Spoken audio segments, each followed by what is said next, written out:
नमस्कार, आप देख रहे हैं सिटी पोस्ट लाइव और मैं हूं दीपक शर्मा। साहबुद्दीन ने जिस ओम प्रकाश यादव को सिवान में दफ्तर में घुसकर पटक पटक कर पीटा था कभी, और जिस ओम प्रकाश यादव ने घर जाकर अपनी पत्नी की मांग का सिंदूर पोंछ दिया था और कसम खाई थी कि अब मेरी पत्नी तभी सिंदूर लगाएगी जब सिवान से मैं शहाबुद्दीन का राज खत्म कर दूंगा, बाद में क्या हुआ था यह सबको पता है। 2007 में शहाबुद्दीन सजा याफ्ता हुए, चुनाव लड़ने पर रोक लगी और 2009 में उन्होंने अपनी पत्नी हिना को सिवान से चुनाव मैदान में उतारा, पर ओम प्रकाश यादव ने निर्दलीय चुनाव लड़कर शहाबुद्दीन की पत्नी को हरा दिया। 2014 में फिर शहाबुद्दीन की पत्नी को ओम प्रकाश यादव ने हराया।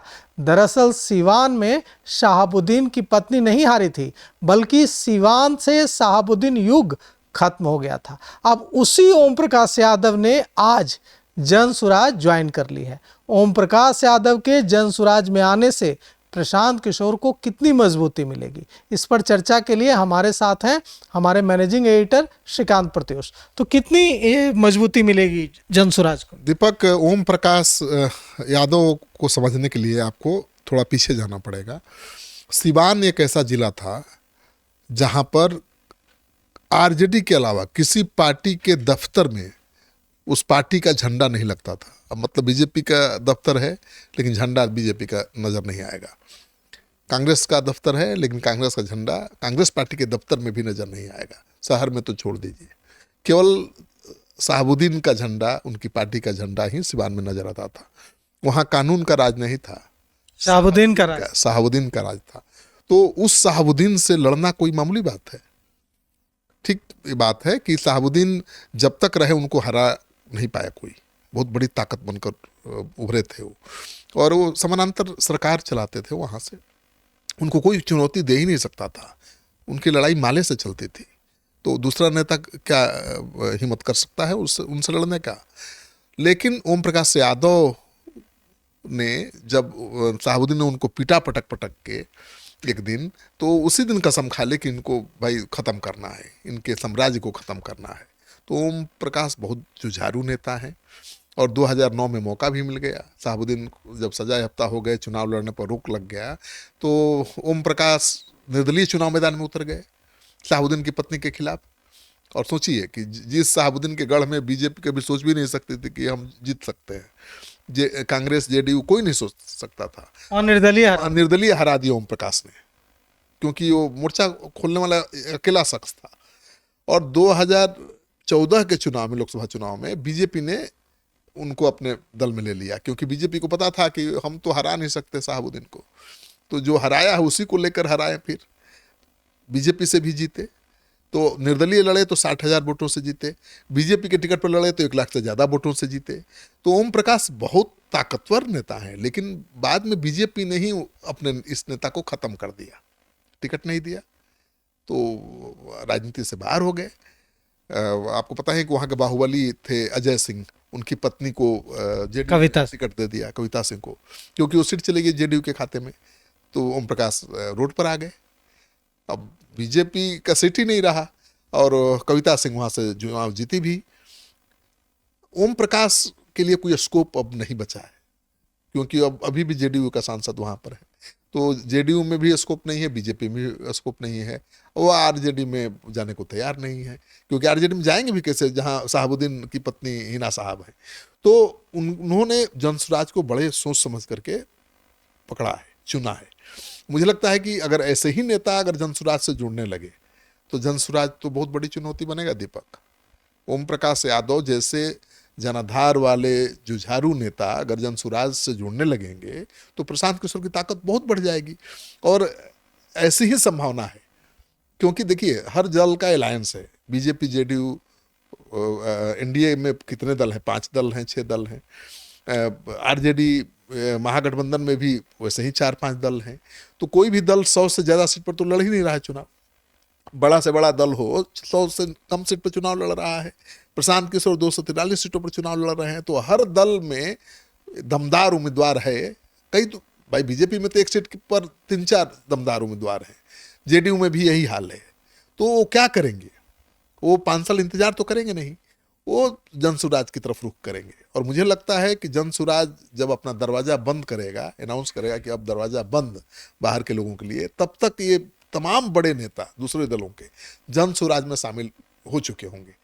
जो खुफिया सूत्र हैं, जो अंदर की खबर है कि जनसुराज वैसे ही लोगों को टारगेट कर रहा है जो भाई दमदार हैं, जिनकी अपनी पकड़ है, जिनका अपना वोट बैंक है, जो अपने बलबूते पर विधानसभा क्षेत्र में 20,000 30,000 वोट ला सकते हैं दल से ऊपर, उन्हीं को जनसुराज टारगेट कर रहा है।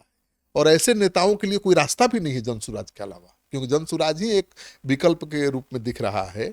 और मुझे लगता है कि ओम प्रकाश ने इसकी शुरुआत कर दी है। भाई जनसुराज से तो बड़े बड़े नेता जुड़े ही, मुनाजिर हसन भी जुड़े, लेकिन व्यक्तिगत कारणों से या महत्वाकांक्षा ज़्यादा उनकी थी बड़ी, इसलिए वो अलग हो गए। लेकिन देवेंद्र प्रसाद यादव जुड़े हुए हैं, ठीक है, कई ऐसे बड़े नेता जुड़े हुए जनसुराज से, और अब दमदार नेताओं के जुड़ने का ये शुरुआत हो गई है। तो ओम प्रकाश यादव के आने से जनसुराज को सिवान में फायदा होगा क्या? जो दूसरी जो आसपास के जिलों की सीटें हैं वहां भी फायदा हो? नहीं, देखिए, ओम प्रकाश इतने बड़ा नेता नहीं है कि पूरे बिहार में फायदा हो जाएगा उनके जुड़ने से, लेकिन एक मैसेज जाएगा कि ओम प्रकाश यादव जैसे जुझारू दमदार नेता भी जनसुराज की तरफ जाने लगे हैं, तो माहौल बनेगा, एक पॉजिटिव संदेश जाएगा। तो हर दल के जो नेता इंतजार कर रहे हैं, जब उनको लग जाएगा कि भाई हमारे दल में अब तो टिकट मिलना नहीं है, वो जनसुराज की तरफ भागेंगे। ऐसी खबर अब मिल रही है, ऐसी चर्चा है सियासी गलियारों में कि कई राजनीतिक दलों में कुछ लोग जो अपने को हाशिए पर पा रहे हैं, जो जिन्हें लग रहा है कि उन्हें अहमियत नहीं मिल रही है, वे लोग जनसुराज के टच में हैं और अभी और चौंकाने वाले नाम सामने आ सकते हैं। बहुत जल्द दीपक जी, अभी तो ये अप्रैल महीना है, अप्रैल और मई महीना के अंदर आप देखेंगे कि सैकड़ों बड़े नेता जो बीजेपी में है, जेडीयू में है, वो जनसुराज में शामिल होने वाले हैं। कांग्रेस में भी, कांग्रेस के भी नेता वो जनसुराज में आने वाले हैं, क्योंकि उनको मौका ही नहीं मिल रहा है ना। अलायंस का पॉलिटिक्स चल रहा है बिहार में, जेडीयू बीजेपी का अलायंस तो बहुत पुराना है, और ऐसे बहुत नेता हैं जिनको 10 साल 15 साल से कोई चांस ही नहीं मिल रहा है, तो क्या करेंगे। और जेडीयू ने भी संकेत दिया है कि बहुत सिटिंग विधायकों का टिकट कट सकता है। पिछली बार जो चुनाव लड़े थे सीनियर नेता, उनका भी टिकट कट सकता है। तेजस्वी यादव भी इसी तरह का संकेत दे चुके हैं, उनकी पार्टी के तो 80 से ज़्यादा विधायक हैं ना भाई, वो भी संकेत दे चुके हैं कि कई ऐसे विधायक हैं जिनका वो टिकट काटेंगे। ये सब कहाँ जाएंगे? दिक्कत ये हो रही है ना कि पहले लग रहा था कि ठीक है, जब टिकट कटेगा ना तब जनसुराज में चले जाएंगे, तब किसी दूसरी पार्टी का रुख कर लेंगे। लेकिन जनसुराज के जो प्रमुख हैं प्रशांत किशोर, उन्होंने जब कह दिया कि हम तो दूसरे दलों से आने वाले लोगों को टिकट दे ही नहीं पाएंगे, क्योंकि हम तो मई जून में ही अनाउंस कर देंगे अपनी लिस्ट की, हमारे उम्मीदवारों की लिस्ट है। इसी वजह से जो चर्चा है कि जिन्हें आना है, जिन्हें लग रहा है कि हमारी जगह यहाँ फिट नहीं बैठ पा रही है, वो अभी 1 से 1.5 महीने के अंदर पाला बदल लेंगे। बिल्कुल, अभी 1 से 1.5 महीने का वक्त है जनसुराज में घुसने का, और मुझे लगता है कि इस बीच सैकड़ों नेता आने वाले हैं मेरे हिसाब से, और वो नेता प्रभावशाली नेता होंगे, जेडीयू के, आरजेडी के, बीजेपी के भी। तो जनसुराज को आप हल्के में लेना ठीक नहीं होगा। देखिए, प्रशांत किशोर 2.5 साल से घूम रहे हैं बिहार, और उनका मैसेज भी साफ है। वो आंकड़ों पर बात करते हैं, डेटा के सहारे बात करते हैं, वो हवा में बात नहीं करते, वो व्यक्तिगत किसी पर आरोप भी नहीं लगाते हैं, वो रोजगार की बात कर रहे हैं, वो पलायन पर बात कर रहे हैं, और जिन मुद्दों पर वो बात करते हैं वही मुद्दा दूसरे राजनीतिक दलों का मुद्दा भी बनता जा रहा है। क्योंकि ये तो बहुत बड़ा परिवर्तन है ना कि प्रशांत किशोर जो मुद्दा उठा रहे हैं, वो सारे दल मजबूर हो जा रहे हैं उसी को मुद्दा बनाने के लिए। सबसे पहले तो पलायन, अब रोजगार पर कौन बोला? प्रशांत किशोर ने अभियान चलाया, गांव गांव गए, लोगों से मिले, पलायन को बड़ा मुद्दा बनाया, रोजगार को बड़ा मुद्दा बनाया।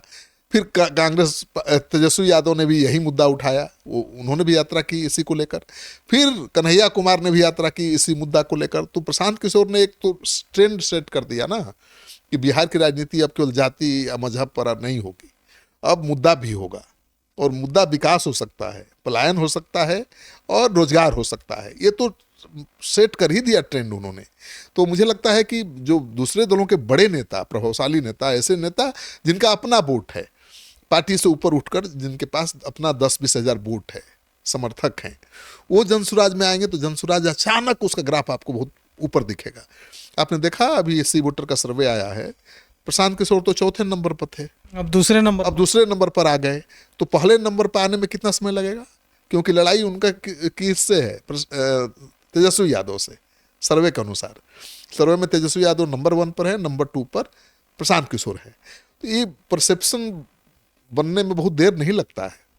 मुझे लगता है कि बहुत जल्द प्रशांत किशोर, जैसे ही ये 50-100 बड़े नेता उनके दल में शामिल होंगे और अब प्रशांत किशोर अपने उम्मीदवारों की सूची जारी करेंगे, और बिहार में जैसा कि उनका कार्यक्रम शुरू हो गया है 23 से घूमने का, तो एक होता है ना कि प्रेजेंस जैसे ही बढ़ेगा उनका लोगों के बीच, उनके उम्मीदवार दिखेंगे, सामने दिखाई देंगे, तो उनका ग्राफ ऐसे बढ़ेगा और पहले नंबर पर आ जाएंगे वो। तेजस्वी जी कैसे टिकेंगे?